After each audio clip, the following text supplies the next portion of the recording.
you're going to the gym, but what are you doing for your mental health, your spiritual health, Right. Yeah. your holistic health? Yeah. Because it's so connected. Your body is not separate from your brain, Yeah. right? Yeah. Your heart is not separate from your brain. They're all connected. Yeah. And therefore, what you do for one impacts the other.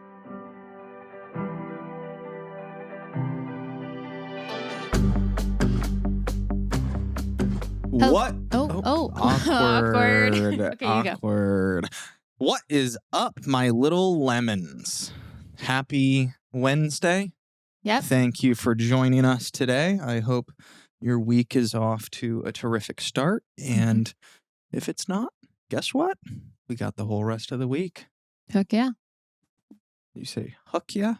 Heck yeah. Huck yeah. Heck yeah. I'm super excited for today. One, I'm having a great day. We got both of our puppies by our side. It's our favorite weather. Yes. It's gloomy and rainy outside. Cloudy. Nice and cozy. And we have one of my longest friends on today's episode. Mm-hmm. And his mother. Yes. We have my great buddy, Patrick Schwarzenegger. Mm-hmm. And his mother, Maria Shriver. And I'm just so excited to have them. I mean, I've known Patty for so long, but we don't see each other all the time. We just, obviously we're both busy, but we just we just live, different lives. But every time we see each other, it's like jumping right back in. And You're like low maintenance friends. yeah.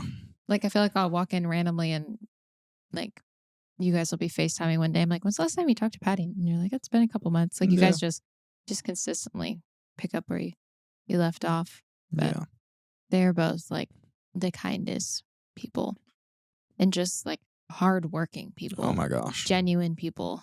Their family is just unbelievable. When you talk about hardworking, respect, giving, loyal, generous people. Yeah. This family.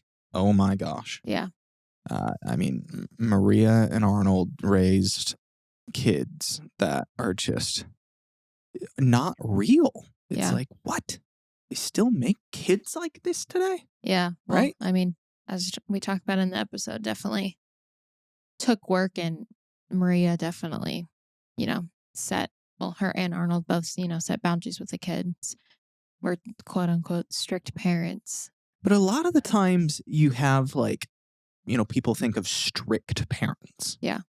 You also think scared of your parents or That's true.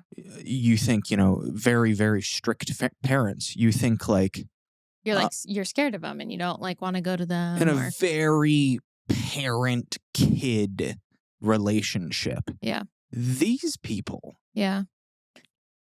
It blows my mind that the relationship that they have.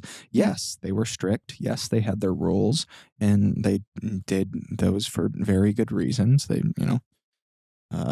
Arnold's done a movie or two, so, raising kids, being one of the biggest movie stars, governor, Maria coming from her family, they knew that they, wanted to implement these things into their kids, but they're like best friends too. Yeah. Like Maria, they're all so close. Yeah, they tell each other everything. They have just the most beautiful relationship. I don't know how they figure out that balance, but man, when we are parents one day, that's we'll have another chat with Maria. Yeah. I remember, this is so random, but I actually remembered it during the interview.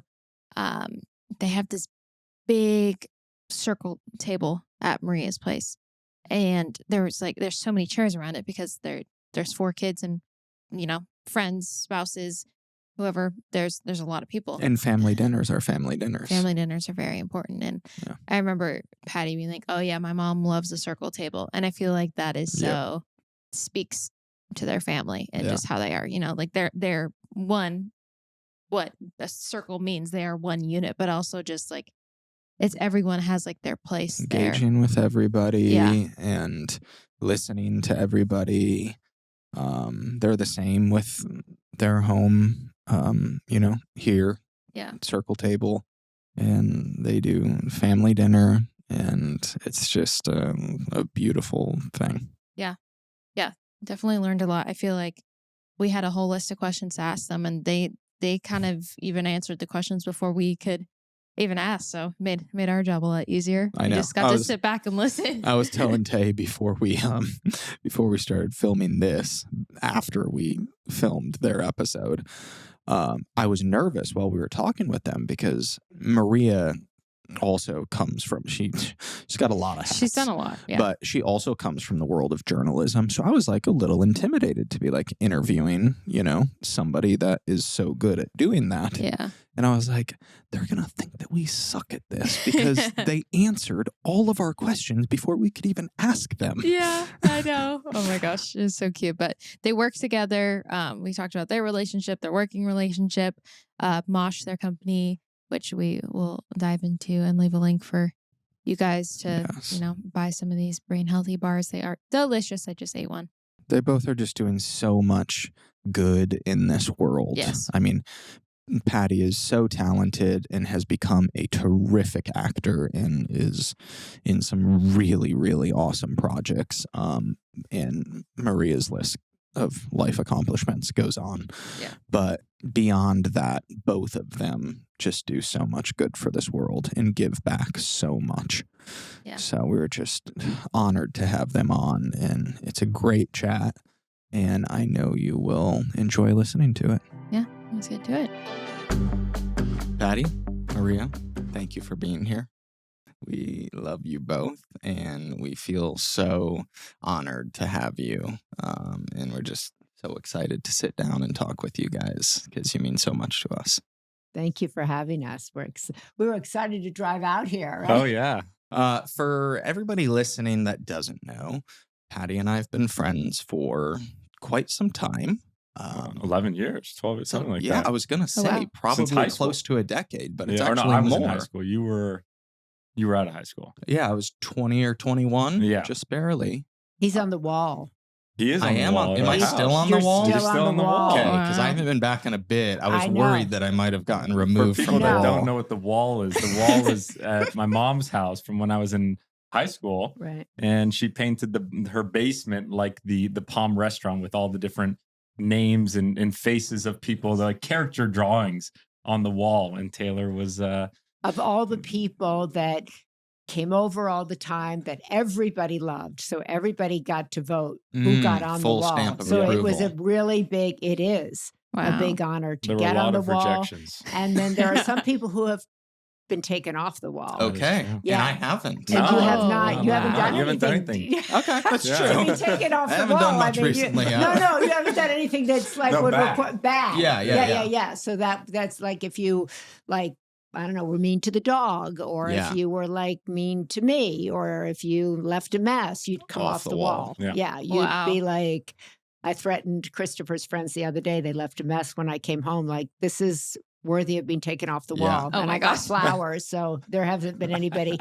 No adhesive has come down yet, but those are the kinds of things that get you off the wall. Okay. I need to Yes. start a wall for Noted. you. Yeah. You start a wall. Oh, You could do a wall in here, like Yeah, of all you the could- guests yeah, that you come or should. something like That's that. a good idea. Yeah. I Yeah. actually did think about doing it in that corner, Yeah, you and did. then You did. then it Or did. just like Polaroids Yeah. Yeah. Yeah. stuff Yeah. on that whole wall over there. Or Yeah. little caricatures like we have. Yeah. Yeah. And then if like people would vie to get on the wall, and Yeah. it's kind of a big honor. It's the honor to Wow. get on Yeah. the wall. Yeah, that's right. Wow. Look at that. If they don't like repost our story of Yeah, their they don't get on the episode, wall. they're off the They're wall. off They're Yeah. off the wall. Yeah. Oh my Yeah. So gosh. you're still on the wall. That's funny. Okay, so go back to your intro. So Patty and I, this is gonna be a fun one. Patty and I met actually before, but right before Grown Ups 2. Yep. We were frat boys together Yep. in the gorgeous, beautiful movie Grown Ups 2. If you haven't seen it, check it out. It's unbelievable. But yeah, Patty and I, we started working out together. Yeah. Right? Jordan. Jordan. I know. Rest in peace. All right. Oh my yeah. gosh. And yeah, just been friends ever since. And just respect the crap out of Patty as a human being, his work ethic, his loyalty, and the person sitting next to him has a lot to do with that. So we're just so thankful to have them both here. And yeah, that's my little intro spiel. That's the spiel. Okay, so we start every episode off with a little game we call Cit-Rus Got Real. Wow. Like shit, just citrus. Thank you, babe. Thank you. Stop. I do it every couple episodes. Profanity. Maria is here. So sorry. I apologize. This beautiful jar has a bunch of questions in it. Oh. Are you going to pull? Oh, no. I'm used to people being virtual and I have to pull for them, but you guys are right here. Perfect. Am I supposed to pull one? Yeah, pull one. Okay. They're very intense questions. They're intense questions? No, they're not. All right, Oh my let's God. see. I hope they're intense. I hope they're deeply complicated. Oh wow, they are deep. They are? Good. What animal is the biggest party animal? Biggest what? Party animal. What animal is the biggest party Yeah. animal? I know we're going on a mental health podcast. I was expecting really deep questions. A horse. A horse? Yeah, a horse. Great. Oh, You wanna pick one? Do I want to pick one? Is this real? It Does is. it keep going? Okay. Wow. All righty. I might not be able to read it. I can't because Okay, I I'll don't have help my you. glasses. Okay. If If you you were were transported transported 400 years ago into the past with no clothes or anything else, how would you prove that you were from the future? Mm. Well, I would tell them everything that's going on in the future. And then they would be like, damn, this woman knows a lot. She's either a witch from the future, a mystic. We should burn her at the stake. But I would just start talking. I don't know if they'd believe you. I Yeah. think They you'd- probably wouldn't. probably right? wouldn't. They'd be like, "There's no way." Oh my gosh. That's right. Should we put it that back? Sure, yeah. Do we keep going? No. That's- No. Hey, if you want to, but The entire episode is just us pulling questions from the right? jar. Maria's like, Okay. "What did I come over Yeah. for?" I've done a lot of actually- interviews in my time. She's That's like, I've never been asked the That's a biggest party first. animal. yeah. I actually really liked that party animal question. Do you have an answer for that? Wait, why did you say horse? Because that's kind of my spirit animal. I love Ooh. horses. I ride. I kind of have a great love for horses. I Mine's think a they're- shark. Great white shark. He's terrified of sharks. I'm terrified, but it's my Same. spirit animal. Yeah. Oh, It's wow. crippling of I can't even go in the ocean. Yeah. So we go to the Cape in the summer, and he can't even get in the ocean because he's convinced that if he If I do, I'll gets get in the attacked. ocean, there'll be a great white shark that will come and eat him. That's waiting for me. That's get why it. I love Gazer in the lake. Yeah. And I feel Oh. at peace. It's true. I know there's weird things in the lake, but without sharks, I'm Yeah. good. Yeah. My party animal would be a flamingo. That's a good one. I can see it with like a little party hat on. Yeah. It's like pink, hot pink. It's ready to go. Yeah. I like flamingos. I like That says a lot about you. So you're like little pink cat ready to go. One leg. That's it. I like a party pig.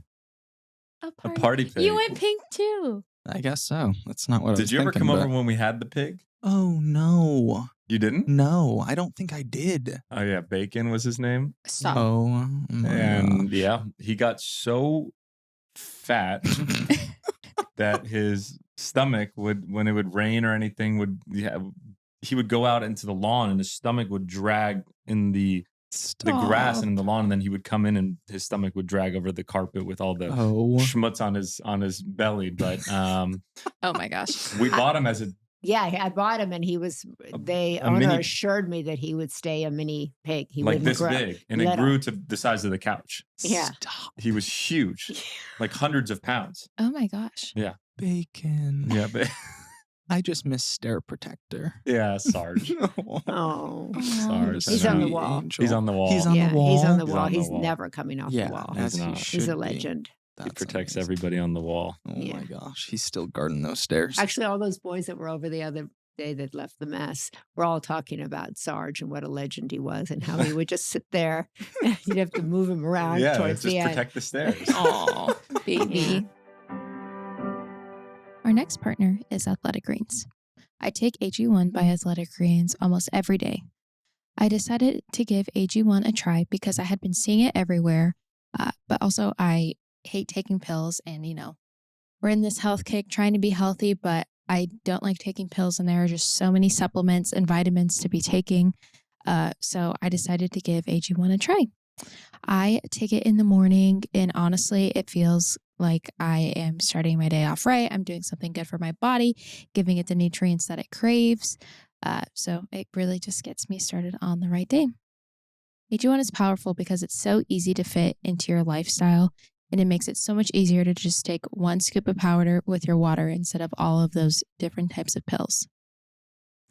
If you're looking for an easier way to take supplements, Athletic Greens is giving you a free 1-year supply of vitamin D and 5 free travel packs with your first purchase. Go to athleticgreens.com/squeeze. That's athleticgreens.com/squeeze. Go ahead and check it out. Okay, Patty. Yep.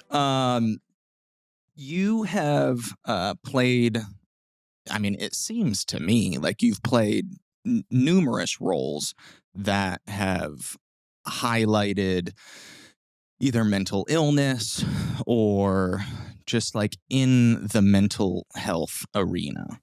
How difficult was it for you to play those roles? And was there something, that you used to tap into, whatever those characters were going through? People, if you haven't seen Daniel Isn't Real, Patty can really get to some places. The Staircase, phenomenal. He can get to some amazing places that I, haven't myself seen him like as a friend. And I'm just like, I wonder, what do you do? How do you get there? Well, I think, Frat Boy Cooper in Grown Ups 2, that was a lot of preparation, right? I can't believe I remembered the name, actually. Pretty impressive. It was Cooper? Oh, yeah, I'm pretty sure it was Cooper. Oh, my gosh. Mine was Frat Boy Andy. Was it?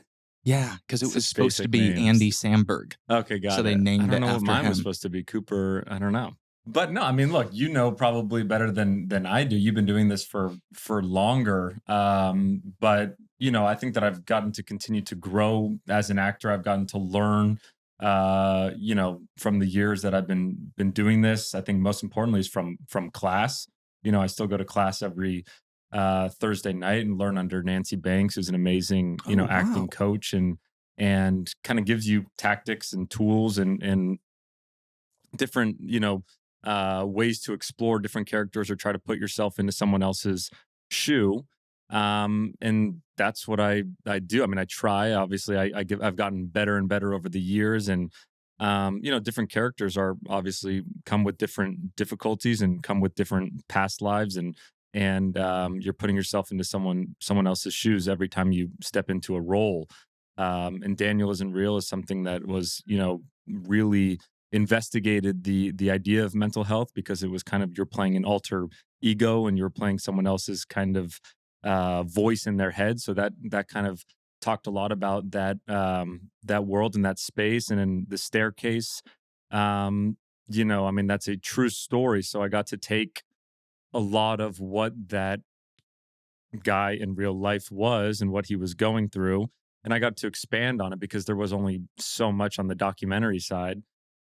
But, just like I said, putting myself in that person's shoes and trying to see, whether that was AA classes or meetings, and then going and talking to people from AA meetings or going into one and actually kind of getting to experience that and what it was like, as a, drug addict or an alcoholic, and the mental health side of losing and gaining weight. I mean, this guy fluctuated a lot with that, and just things that, as Patrick, I don't comprehend or understand, but I try to as Todd in that case.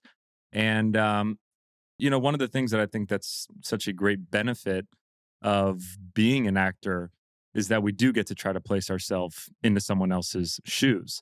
And a lot of the times when you're talking about whether that's mental health or anything in life, politics, or if it's a sibling or whatever, just trying to understand what someone else is going through. A lot of the time, my girlfriend, we talk about some of the struggles that she has as a model, or what she's in, and it's hard for me to understand, some of the difficulties on a day-to-day thing, or, people measuring your waist or telling you you're too, fat, or you're not walking this and that. And it's just, I think that's one of the beauties of being an actor, is that it kind of allows you to step back and try to understand what that person is going through. Yeah. Staircase. I feel like I can go back and I don't know how to rewatch do it it for all. Lava Boy. That's what I'm Tell us. Yeah, it was Shark Boy and Lava Girl. It's really tough to dive into.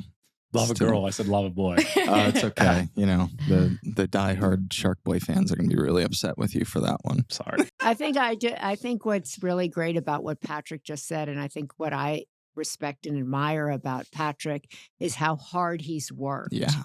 at his acting journey. He's done so many, as he said, he goes to class every week. He's done independent films. He goes out and auditions. He takes rejection. He keeps trying. He studies. He tries to get better all the time. And I think that, we always see people in acting when they make it, right? We don't understand the path how much goes that behind leads up to that, the work, the rejection, the doubt, the insecurity, the, should I continue? All of that goes into the journey of becoming an actor, and how few actors actually make a living at acting and survive at acting, and how long it takes to really perfect one's craft. And I think, what's really been great, I think, about you is that how many different projects you've tried, how many different things, all on his own. And he really was adamant about making his own way in this profession, making his own name in this profession, making his own contacts, having his own team, and working his way up. And I think, people will always, oh, you got it because your name is this, but he's really worked, eschewed all that, and really worked his way up from the bottom. And I have great respect for that. When you talked about his work ethic, I think it's really important, particularly if you have a well-known name, to have a strong work ethic, to, make your way and put in the discipline to make your own name, and know that you did that. Yep. Because people will always try to take it away from you, and that you will know when it comes back to mental health, people will always say, well, you didn't get it, or you didn't, but Right. Yeah. Right. you've that's made good. your way. Yeah. You've done the work, you've made your own team, and that's really important Yeah. for one's mental health. Yeah, Yeah. nobody can take that away. No, And nobody. truly, I'm not just saying this because you're sitting here right now, and Tay can attest to this. Everything you've done, you continue to get better. It actually blows my mind.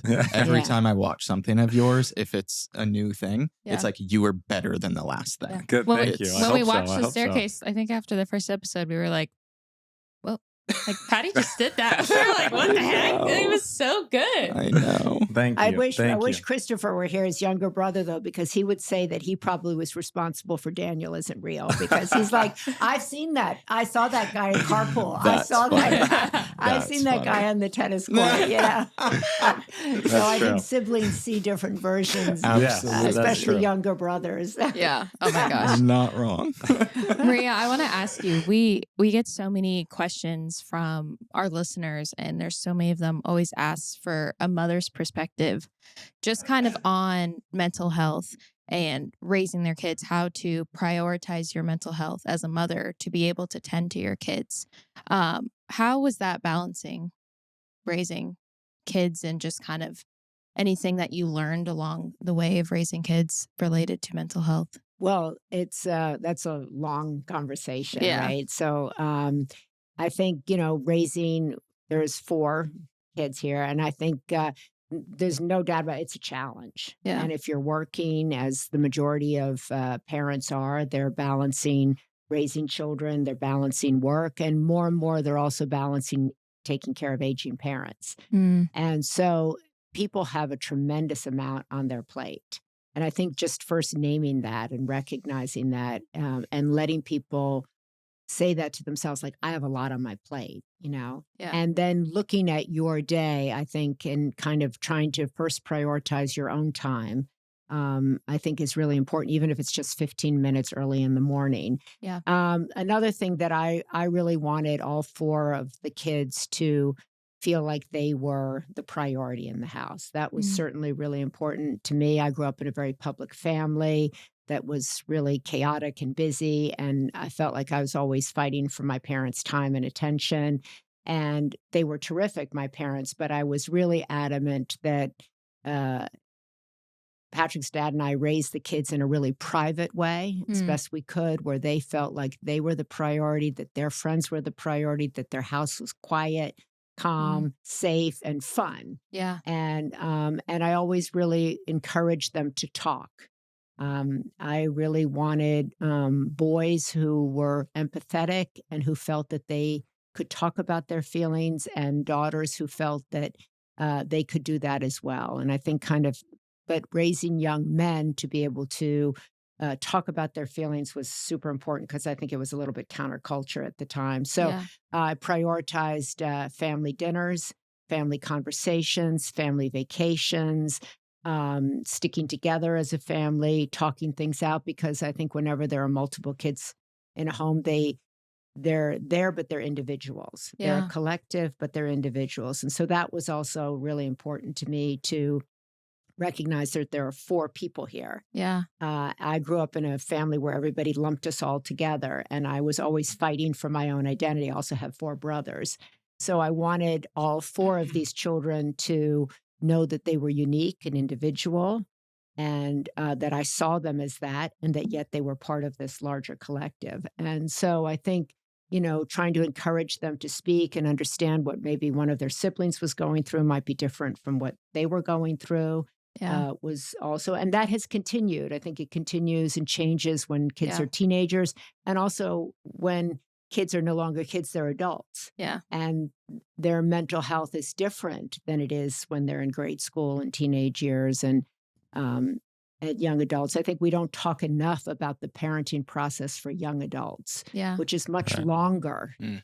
than it is for toddlers or teenagers. All the books and the focus is on 0 to 5 or toddlers Yeah. or teenagers, Yeah. but then the long haul is adults. That's Yeah. so true. And you, as a parent, have to change and adjust. And then there are new people that come in and change the dynamic of the family. So I Right. think Yeah. talking about that Mhm. and giving people time and patience and trying to keep it all together is an ongoing process.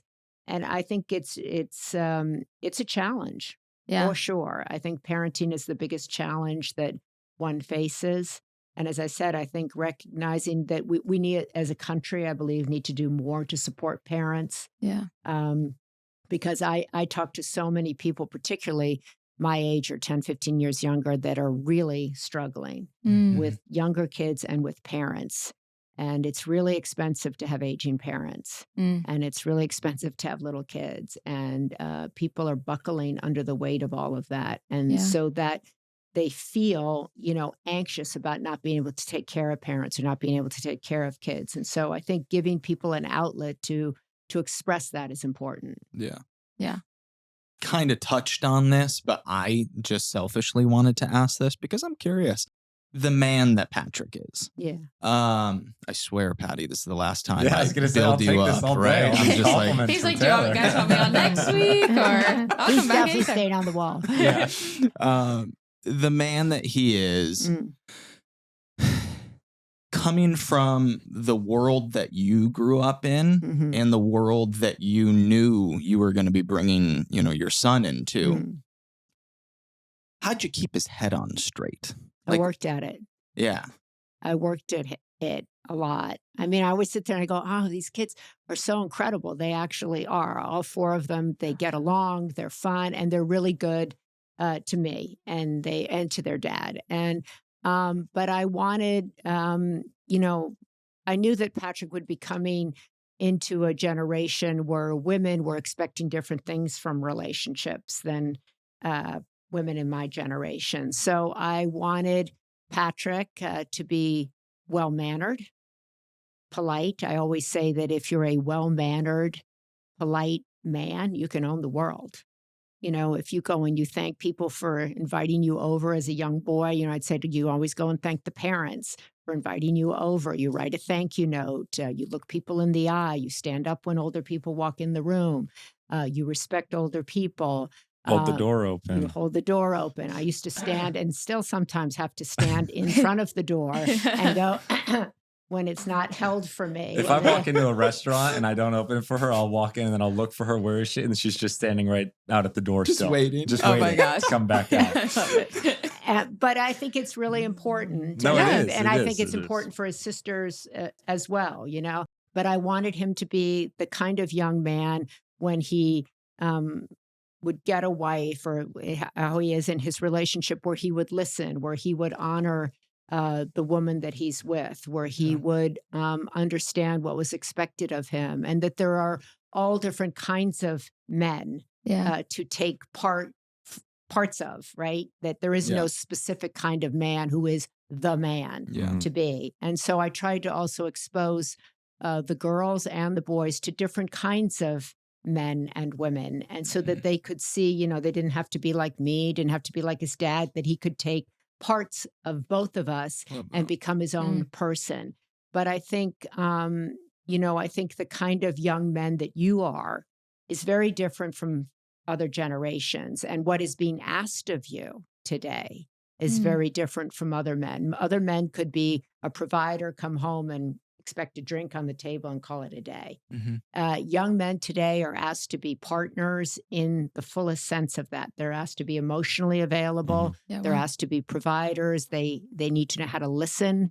They need to how to connect. They need to know how to be good friends. They need to show up fathers Yeah. in a different way.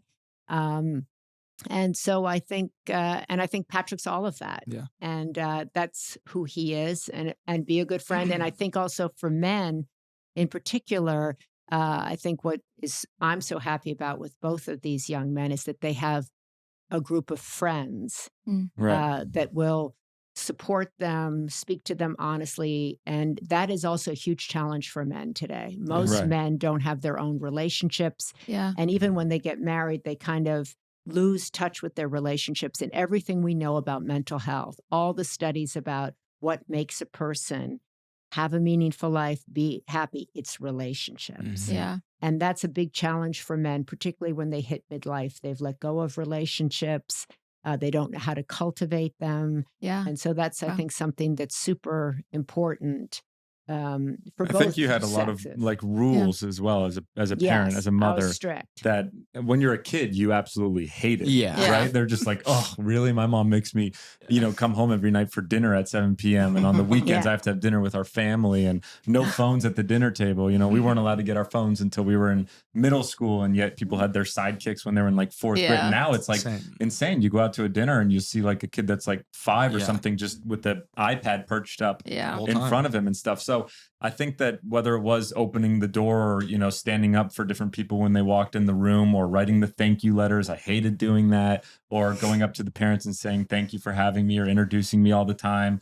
Or the no phones at the dinner table. We got in so many arguments Yeah, about, we did. We got in a those lot of little arguments. details. And same with, it was kind of like this perfect marriage between you and dad of your different values and rules. Yeah. And dad had his side of his strictness and cleaning up after yourself and making your bed and making sure the lights were off and no wasting water and all these different weird rules that they Yeah. both had that you just hated as a kid. Yeah. And then now that I'm 29 or almost 30 and you guys are married and you're probably thinking about kids at some point, you start to think about some of these rules that you had as a kid. Although you hated them, they Yeah. were really useful and beneficial. And you look back and you're like, thank God you actually had those rules. Yeah. And how beneficial they are now.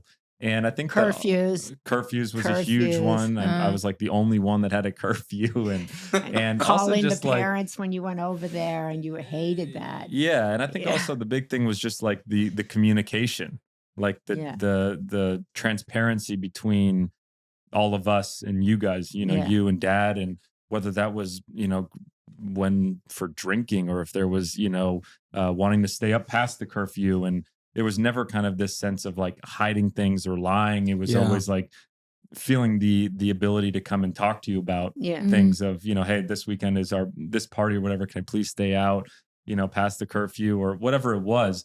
I just think we had a very open communication that just allowed it for us to never feel like I need to hide this, or I want this Yeah. to be, different. Yeah. That's very That's true. good. I Yeah. love that.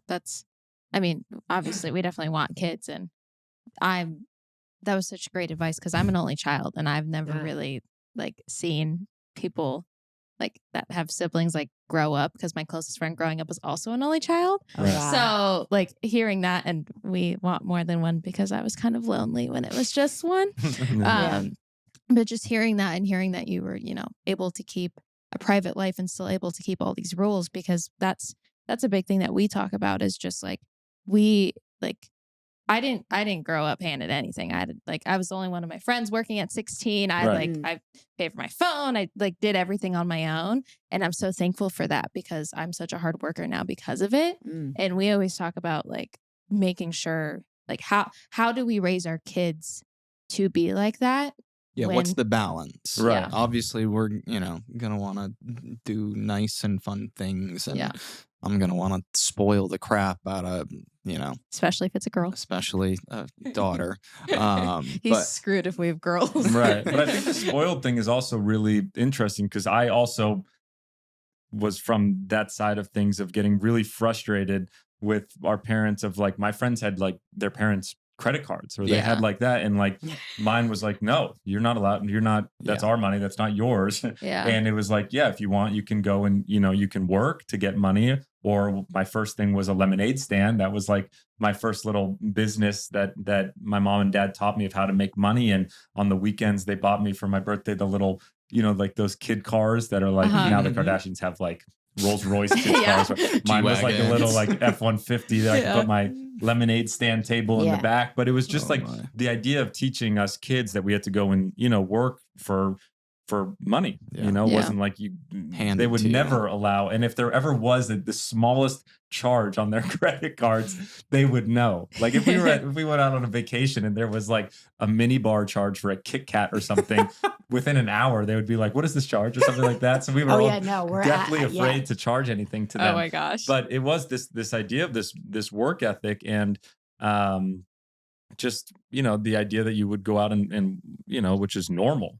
but Yeah. we grew up in LA, which was not normal, Yeah. and amongst all these other people that had different relationships and situations to finances. But they would always find when we'd go on a vacation or something, I would say, like, you're allowed one drink at the, like a smoothie or a Coca-Cola. You're allowed one. You can't charge anything to me. Because they would all bring friends. So I said, you can have water all day long, Yeah. but you cannot, because if you charge 5 sodas, you know how much that costs? That adds up. I can't keep track of it. So Yeah. I was like, you're allowed one smoothie and you can have it anytime during the day. So Oh the my gosh. whole day they'd be like, ooh, what time am I going to have my and Oreo it's still smoothie? like that even I today. still If we love go it. on a trip or go to Gaza, it's like one alcoholic beverage per That's Well, time one we charge, go. one charge. One Yeah. charge. One Otherwise, charge. it's on you if you guys want to go and do That's it. why we rely on the Abby- comfort stations. Yeah, Yeah, exactly. so that's my point is they would go and find other families Yeah. Oh my gosh. that had a more liberal Stop. charge Yeah. account. I'm like, Yeah. if you can't touch that mini bar, Yeah. it's like I have no control over M&Ms that cost $15. Yeah. No way, I'm not doing that. Yeah. So I think it was, and my father was that way when we traveled because everybody brought a friend and he's like, no charging, Yeah. no room service. And even when I would travel and we would go and they would have a buffet, I'd be like, one buffet. And Yeah. his dad would be like, you're embarrassing me so bad. I can't even believe what you're doing. I'd be like, okay, you go up and you get croissants for the whole table, but only one buffet charge. And Oh my gosh. he'd be like this. His dad would like, oh, I don't even know you people. You are like ridiculous. But it worked, I think, kind of. Oh my But gosh. it also teaches, I think, a certain, respect for money. Yeah. And, For sure. I think that my parents worked up until their dying day. Yeah. They traveled coach into their 80s. wow. Mm. They, worked 7 days a week and they worked to make the world a better place. So what they were exhibiting in my home was Yeah. very different from what you read about in people today, Yeah. And so I think Patrick's dad and I were trying to also emulate that. He was one of 2 children. So I think it was an adjustment for him to come into a more chaotic, Yeah. larger family. Yeah. And he would always say that my family was like a clone because everybody like dressed the same, looked the same, had the same, Yeah. and did everything the same. But I think in any kind of you're bringing two backgrounds together, right? Two Yeah. different visions and philosophies and upbringing, and that's why it's so important to talk about some of those things Yeah. ahead of time. Yeah. Yeah, for Yeah. sure. So we have been crazy busy with traveling, and we even still have some more travel coming up. So I figured it could be fun for us to maybe try learning a new language. A big thing for us after we got married was that we wanted to travel. And Babbel makes it very easy to learn a language. What are we going to learn? The options are endless. Okay. Babbel is scientifically proven to help you start speaking a new language in 3 weeks. 3 weeks. Isn't that crazy? Yeah. Wow. We're going to France. Let's Learn French. learn some French. We can communicate with the people there. That would be fun. That'd be awesome. Huh. Little 10 minutes lessons that are so easy for you to do. You can do on your lunch break.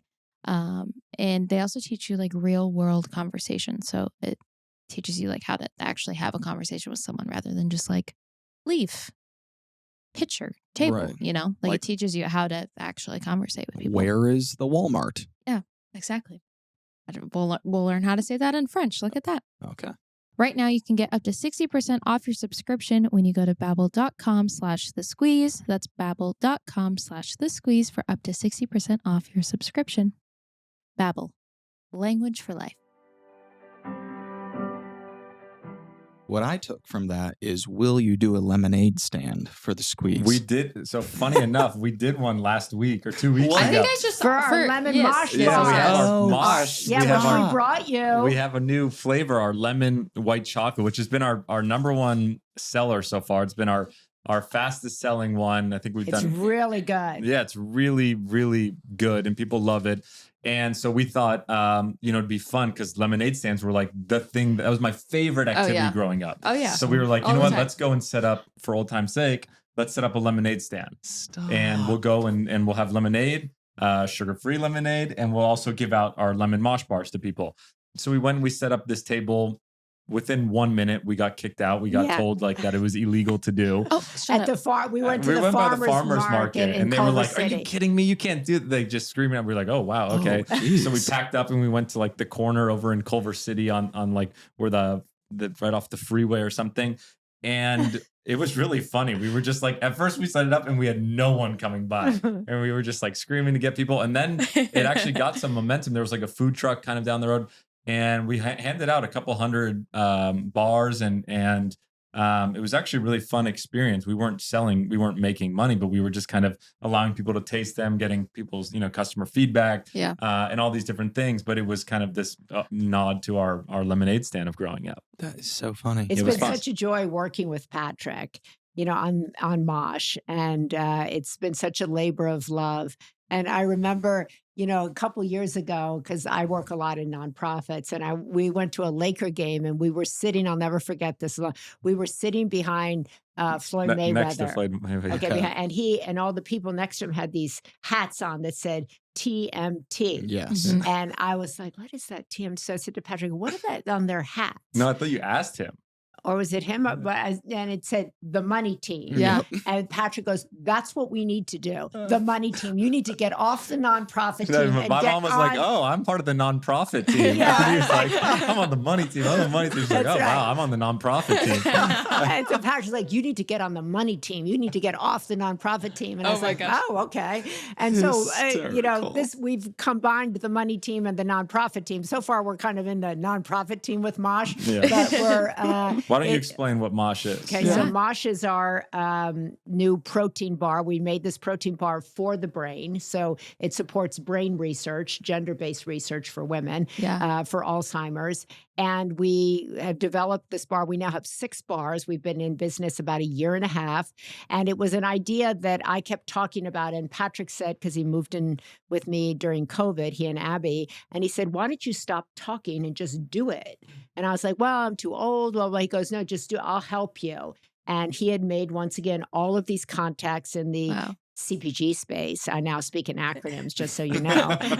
And he had all of these ideas about how we could build this company Yeah. that would develop products that were all good for your brain health. Yeah. And raised money raised money for research. So these are our bars. We have them in peanut butter chocolate chip, chocolate, cookie dough, blueberry, lemon. We have another one coming out in June for Brain Health Awareness I think Month. the main thing was you were doing so much after your father was diagnosed with Alzheimer's. Right. Was that 20 years ago? Yeah. Almost. You Right. were doing so much work for Alzheimer's research. Right. You were doing, documentaries, you were writing books, you created a coloring book for people with Alzheimer's, you had movies, you did research, testified in front of Congress, all these different things. And one of the largest kind of pillars of things that affected someone's brain health, and I'm sure has to do with mental health as well, was food, was diet. Yeah. And specifically it was Americans with their intake of sugar. So we wanted to create this product and this brand with different brain health doctors and nutritionists that centered around no sugar. So our bars have 12 grams of protein, no added sugar, and all these different brain healthy ingredients like vitamin D3, B12, lion's mane, ashwagandha, omega-3s. But the main goal was, how can we create a business that was mission driven, that wasn't just for profit, but that educated the consumer about what they ate, impacted their brain health, and then raised money.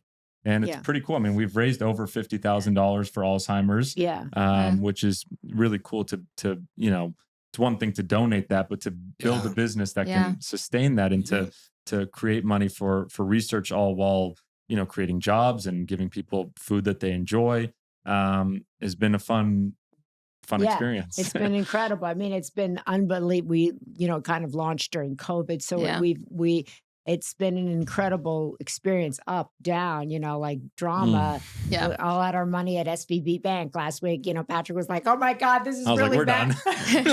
we're done. We've like several times like, we're done. And then, we're still here. And, our hope is to build a company that when you walk into the market or the drugstore or whatever, and you see Mosh, that those products are good for your brain. And as Patrick said, we now know so much more, that what we eat affects depression, affects anxiety, affects whether you can sleep or not sleep. Everything. And this whole field of research, when I started in the Alzheimer's space, it was believed that it was a disease of the aging and it was about plaques and tangles, and that was it. Yeah. Nobody spoke about lifestyle. Nobody spoke about gender, nothing. Yeah. And now we have this entire new field of research that says that as many of half the cases of Alzheimer's may be preventable due to lifestyle choices. Yeah. And so we still don't know why it disproportionately impacts women, but we know so much more about the food we're eating, about processed foods, and what impact that has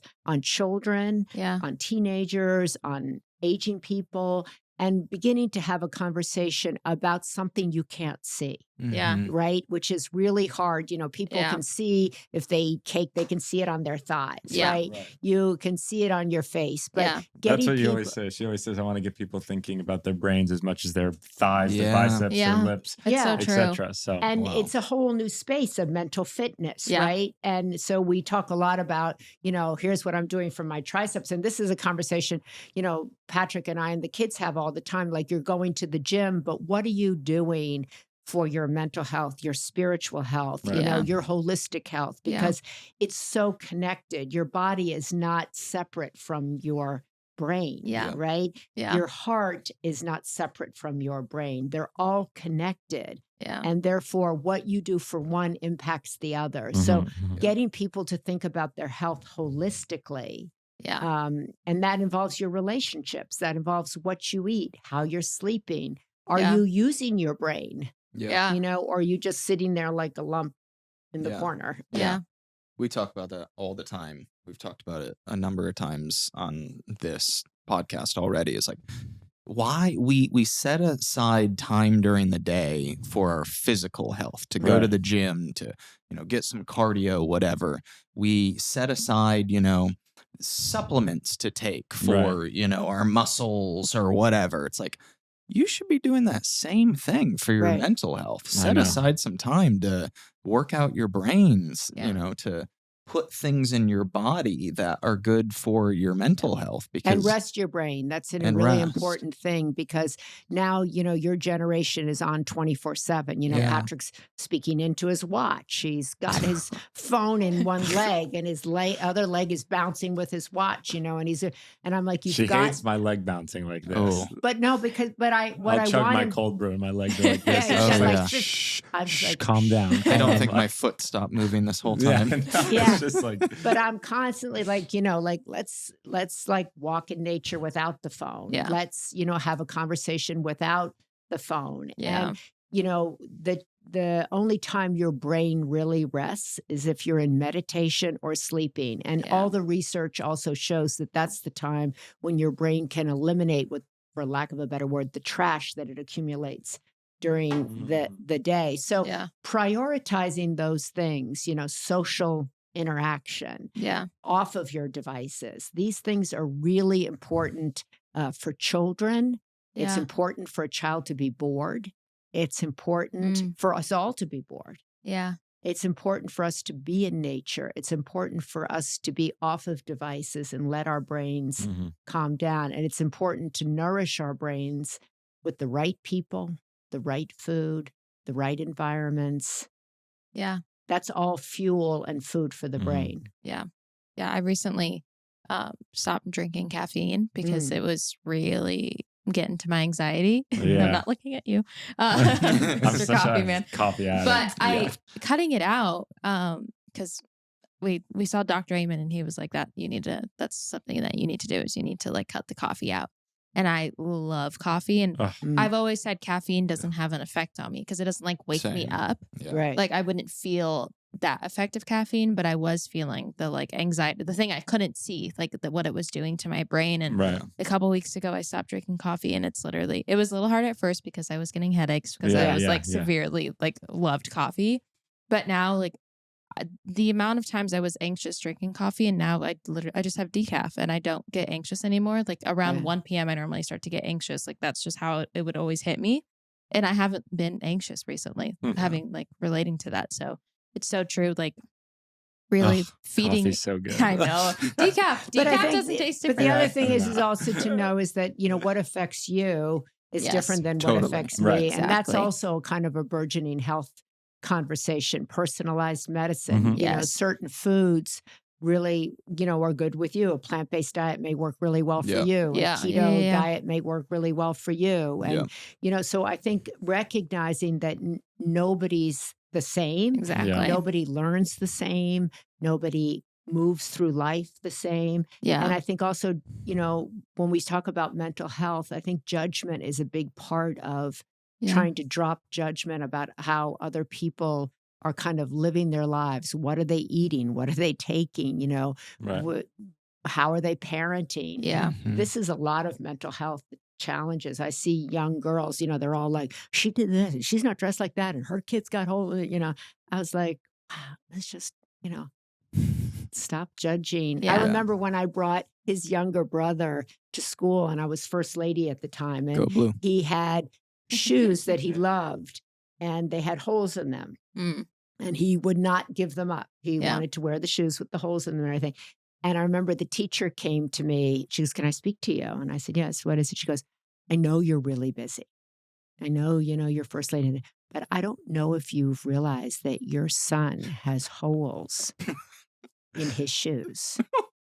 Probably still wears the same shoes. I by wanted the to way. deck her, because I was like, because I felt what she was like saying, you don't see that your kid's Yeah. coming here You're with, too busy for you're your too kids. busy. And I'm Yeah. like, those are his favorite shoes, and he'll be coming with holes in his shoes and socks for as long as he wants, because Yeah. that's how he wants to roll. Oh my Yeah. And, but it was I received it as she was judging Yeah. that and I think it's a natural, people are all judging each other, but I think if we could kind of let that go a little, it would be better for our mental health Yeah. and other people's mental health. If we just assume maybe the kid likes the holes Yeah. in his shoes, and we could ask him, Yeah. and if he needs a new pair of shoes, well, then we can get him. But Yeah. we don't want to assume that his mom or dad doesn't know that. Yeah.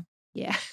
Before we get off of Mosh, So Alzheimer's runs in my family, and I love everything you do for it. I think you probably hit on this, but I wanted to ask you what you think the biggest misconception is behind Alzheimer's. That it's a normal part of aging. Okay. People think, oh, well, that's just going to inevitably happen to me, and that's wrong. And people also think, well, if it doesn't run in my family, it's not going to happen to me. Okay. And if it runs in my family, it's going to happen to me. Yep. Both are wrong. Okay. So there are things you can do. And I think the longevity space now is exploding with, that this is all really in the last, I'd say 5 to 10 years, really. Yeah. But once again, there are things you can do. We don't have a magic pill for Alzheimer's. We don't know exactly. We know the numbers go up as you age. Neurological deterioration, neurological diseases, be it Parkinson's, Alzheimer's, different forms of dementia, MS, ALS, these increase as one ages. Yeah. And we are an aging population, an aging country. So these diseases are front and center for millions and millions of people. Mm-hmm. But we can do things today that prevent, maybe delay a year or 2 or 5 years from now. We don't know at what point the brain begins to deteriorate. The Women's Alzheimer's movement that I started, that the Mosh Bars Fund, is now at the Cleveland Clinic, and they are doing the largest brain study in the world, where they are tracking healthy people starting at like 40 and trying to look, does the brain begin to deteriorate or change at 45, at 48? And perhaps in the future, when you guys get that age, there might be a statin type, I'm using that word, that you now can take. You take a statin to prevent heart disease, right? And you give you that to prevent. There might be some pill in the future that would be given to you at a certain age when we can begin to see the brain changing. And we can now see that due to CAT scans and different technological advances. But Alzheimer's is something we should all be concerned about. And you should be concerned about it starting in your 30s and 40s. And I think that's what you talk about. And that's one of the purposes and missions behind Mosh is what you always say is that I think one of the biggest misconceptions is that because we can't see it, there's nothing we can do, or because there's no, pill or Advil per se for Alzheimer's. Yes. We'll cross that bridge when it comes. Yep. And I think the research that you've done, the Cleveland Clinic and the Women's Alzheimer's movement and a lot of these doctors today, and what we know now is that there are things you can do. Yeah. You are in the driver's seat. There are things that you can do today that will help your brain health, tomorrow or next year or in 5-10 years from now. Yep. And I think a lot of it is it's the long-term process, which everyone that's our age, we want the quick fix, right? We want the caffeine that's going to give us the energy now. We want the pill that's going to make our headache go away now. We want the overnight success. We want to get the job promotion or whatever that is. Yep. And a lot of the stuff with mental health or with brain health is the longevity of it, the long-term compounding effects of what you do today, tomorrow, the next day, so on and so forth, will help us in whatever years down the road. And I think that's the hard thing for people to grasp or to understand. And I think that's one of the biggest misconceptions that we're always trying to talk about. And it makes it not only that it's fun for my mom and I to run the company together, and we're 2 different age ranges and generations and stuff like that, but it's fun because we get to talk to 2 different generations. Like I went to the Laker game on Sunday, and a mom and her daughter came up to me and said that they both buy Mosh bars, and they both talk about, brain health, and it runs in their family, and that they want to do things starting now.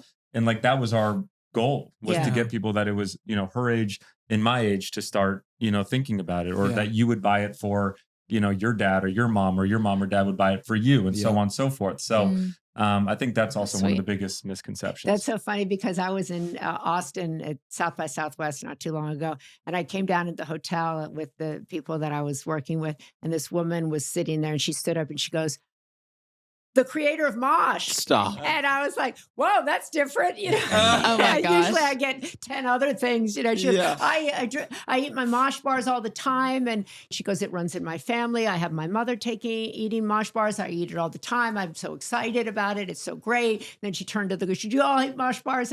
So I think it's I think what's important is, Alzheimer's and brain degeneration is 20 years occurring in your brain before you are symptomatic. So my passion is that, I wish at when I was Patrick age, Yeah. I knew what I know now. Yeah. Yeah. And that's really why kind of I try to travel around the world really and the country talking about this, because it's so important at your age to be thinking about this. It wasn't around for my age. Yeah. And it will be different for your age because of the research, because of the emphasis on neuroscience, because of everything we're learning, and because, you know, people are recognizing, wow, so much of what we eat is bad for us. Yeah. The way we are living and working and coexisting is bad for us. Yeah. And we can change that.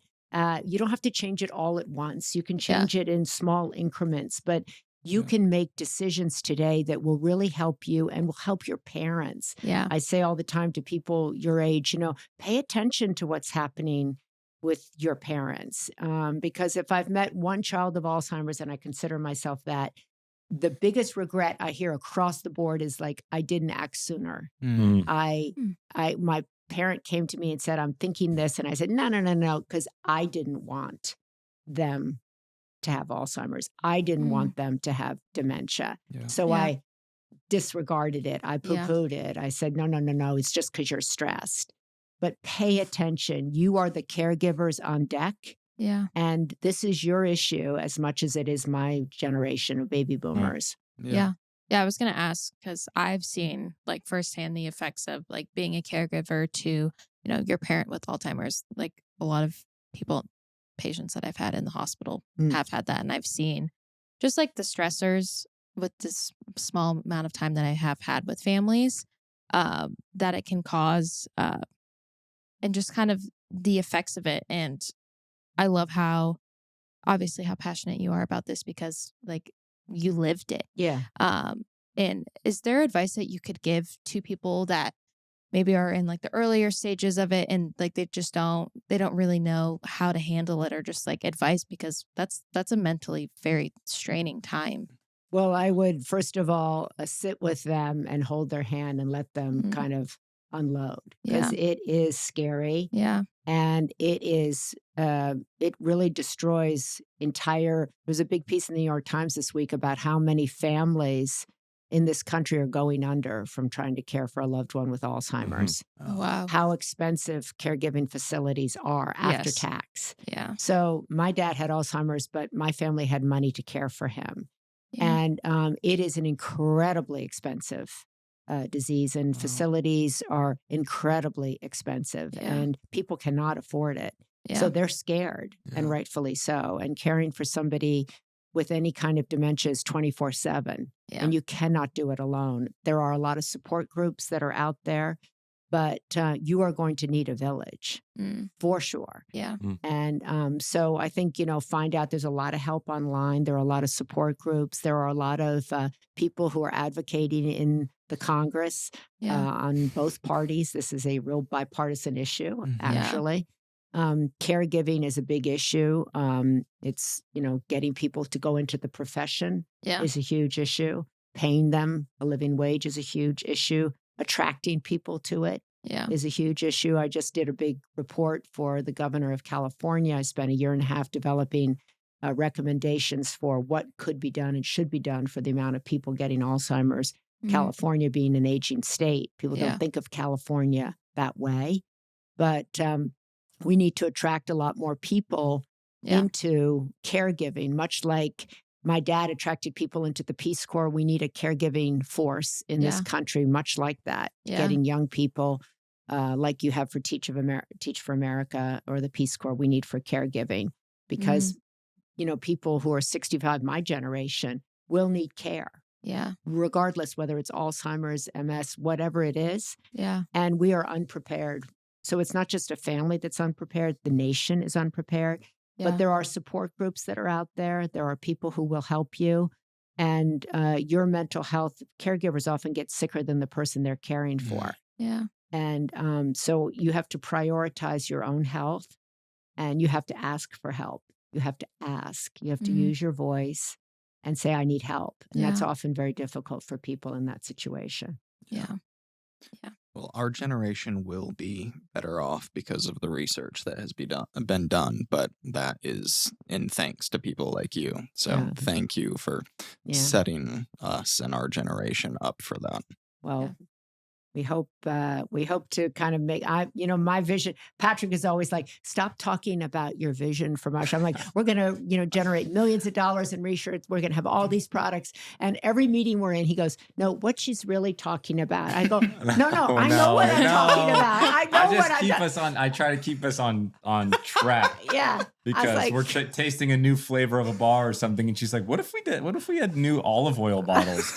And we had olive oil and then maybe some like drinks or whatever. And I'm just like, oh my God. And then the person who's helping formulate the bars and the doctor's there and they're like, oh, I thought we were doing bars and helping with that, not olive oil. And she's like, yeah, let's talk about doing an olive oil bottle. And I'm because just like, oh doctors say that olive oil is very important for Huge, brain right? health. So that I said, well, Patrick, I have then we get into a disagreement. He's like, Mom, they don't we're understand trying to do an what olive oil flavored bar. We'll see he's how like, that they tastes. don't understand what you're talking about. Could you please? I said, no, they do understand what I'm talking about.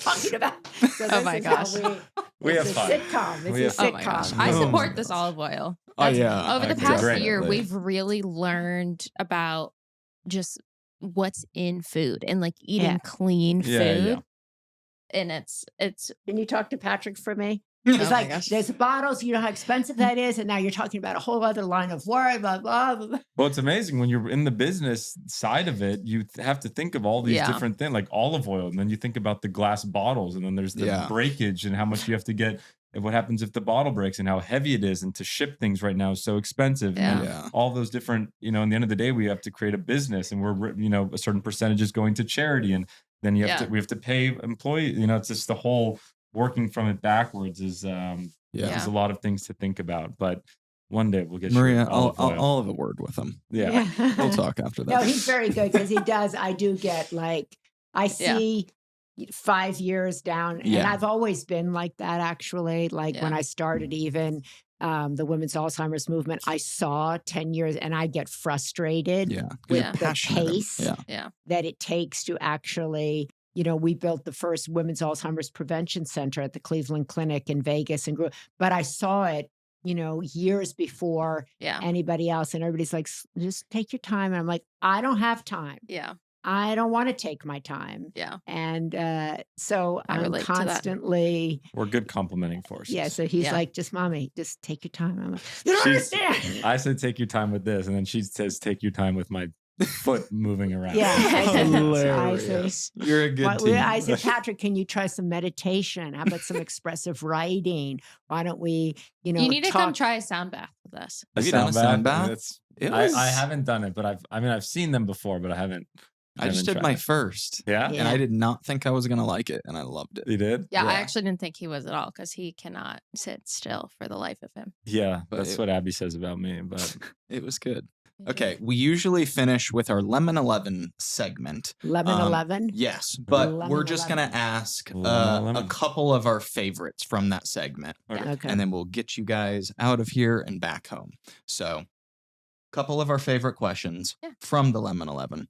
Okay. Lemon 11. Do you want to kick it off? Lemon white chocolate. Lemon white. Lemon white chocolate. Okay. One of the questions that I wanted to ask is, what is your favorite part of your morning or night routine?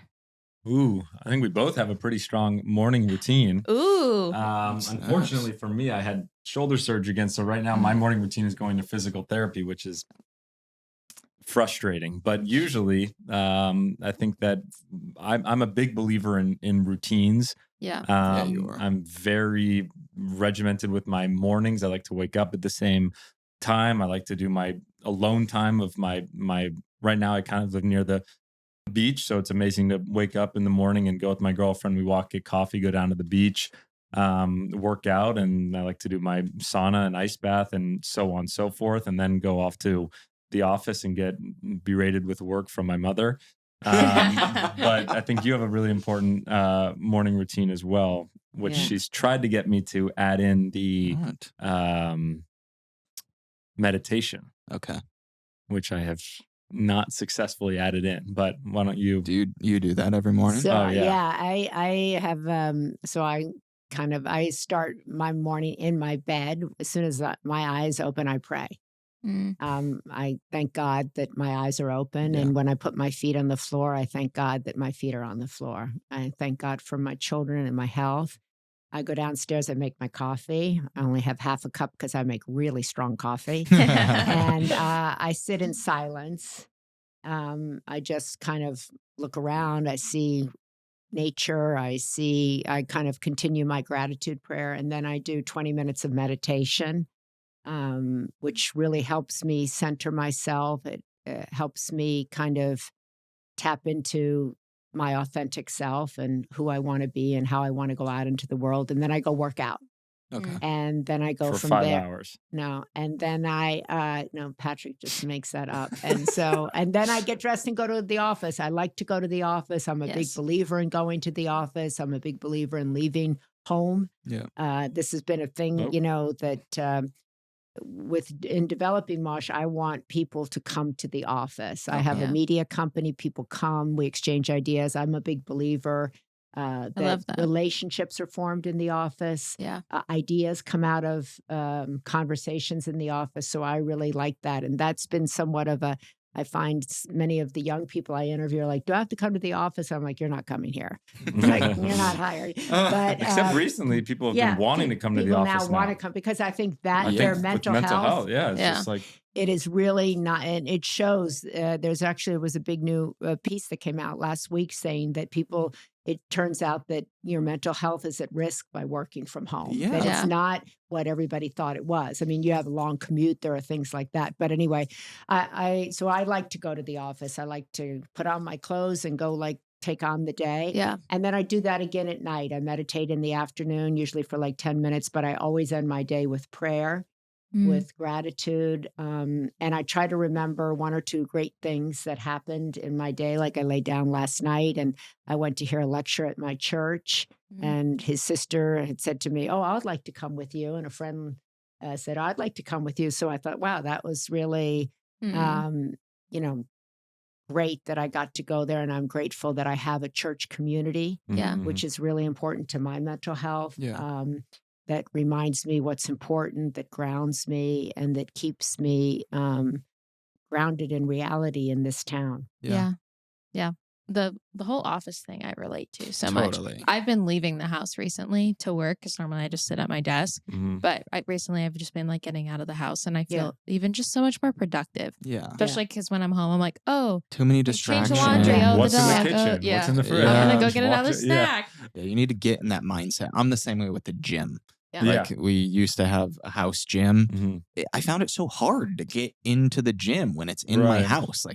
I need to go somewhere to get in that mindset. Yeah. To truly be well, you need community, right? You need other people other than being at home with your wife, right? You need another village and that's good for your mental health, right? So I think kind of recognizing that we all need different kinds of relationships in our lives, right? To carry us through. We need work relationships. We need personal relationships. We need spiritual relationships. We need physical, workout buddies. We need all of these different entities that help us kind of live the life that we want to live, figuring out what is the life that we want to live. I've just published this book. I have a book imprint and it's coming out next week. It's called A Life Worth Living, A Guide to What Matters Most. And it's written by these guys who teach this course at Yale. They're out of the Divinity School, but it's the most popular course at Yale.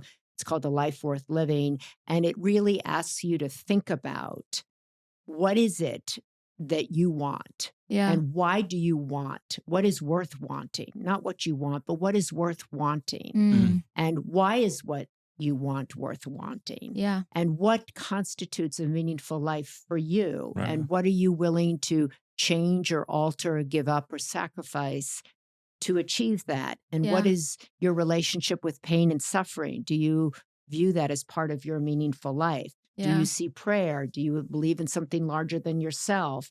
Do you have relationships that will sustain all these different parts of your life? So I think these are all questions that your generation that has less involvement in organized religion or organized politics will be asking yourself more and more because you need things like this to guide you forward when you think about what kind of a life you want to live. All the questions you asked today come down to, why do I want those things? Why do I want children? Yeah. Are they worth wanting? Mhm. What do I want to impart to them? Yeah. What values do I want to give to them? Yeah. How will they impact my life? Do I want them to impact my life like that? Yeah. All of these questions to ask oneself are important. Yeah. Okay. Can we end with this? Greatest advice you've ever received? Is there anything that jumps out? I think that one of the things that you guys have always kind of taught us kids, and this probably stems from your parents, is to give back. And it's kind of a cheesy thing to say on the surface, but as they say, it's always better to give than to receive. And we've been given such a fortunate life, from our health side to our wealth side to our platforms to who we are, and just the ability to find ways to give back and have that kind of centered in what we do, whether that is with Mosh. I mean, there's the aspect, right? Our number one thing is to give back. It's a mission-driven company.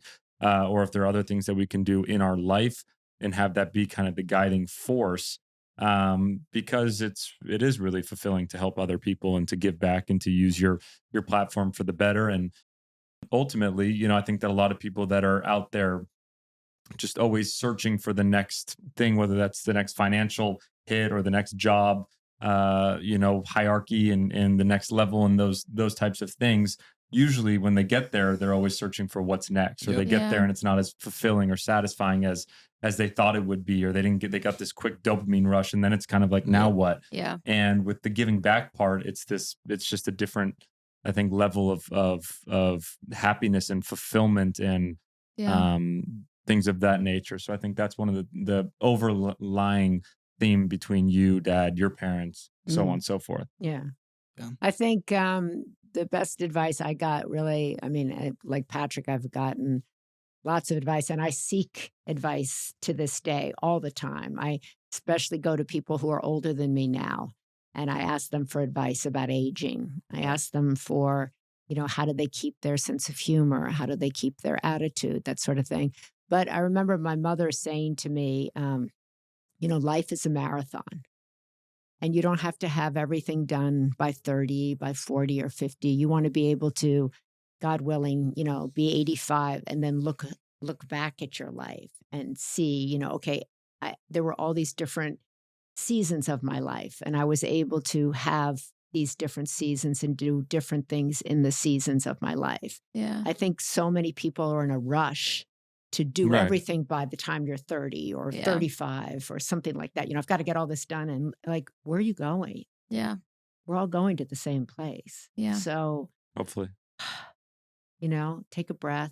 It's going to be okay. You don't have to, come up with the next Facebook by 28. Yeah. And so kind of there are seasons to our lives, and it is a marathon, and to enjoy the seasons and to look at that way. So your job may change. Where you live may change. This time, your career. Yeah. My career has changed so many times. And if you believe in yourself, you'll find different ways to reinvent or recalibrate, and to just have confidence in yourself that you will find your way and that it is a marathon. And, in your 20s, you're at this mark. In your 30s, you're at this mark. Yeah. And look at it long term. Wow. Yeah. There we go. That's great. That's some good advice. That's the squeeze. That's the squeeze. That's the squeeze. That's good, Patrick. That's the squeeze. Thank you, guys. Over and out. Yes. Thank I you love guys you so both. much. I Love you. respect the crap out of both of you. Yes. And we're just, feel so lucky to have you guys, and so Thank lucky you. to have you in our lives. Thank you. you. I'm We're glad so we have glad you to be guys in here. our lives, Yeah. and it was fun to come on. Hopefully it turns out good. Now we We'll gotta see. work on getting me on that wall. I gotta Yeah, go right. there. Yeah. You got a lot of work That's to do. right. Yeah, you got to come over. Yeah. Okay. Thanks, Oh my guys.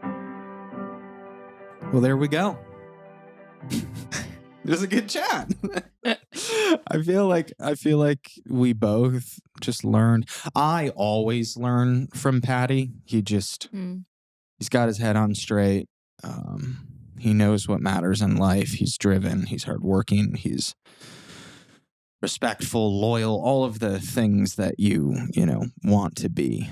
So I always learn from him whenever I talk with him, but especially having them sit down with us and talking with Maria, you just soak up so much from them and strive to be more like them. Yeah. Well, thank you guys for listening. Be sure to subscribe to our YouTube channel where we have the full episodes each week, every Wednesday. Go ahead and subscribe. Give that video a thumbs up. Maybe give a little comment. Let us know what you thought about the video. Ooh. You can follow us, Taylor Lautner, The Squeeze. You can also follow Lemons by Tay, lemonsbytay.com for additional resources. Anything else you want to add? Love you all and have a brilliant rest of your week. Thanks for tuning in. Yep.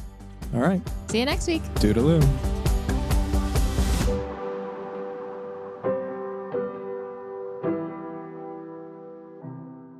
This podcast has been brought to you by Podcast Nation.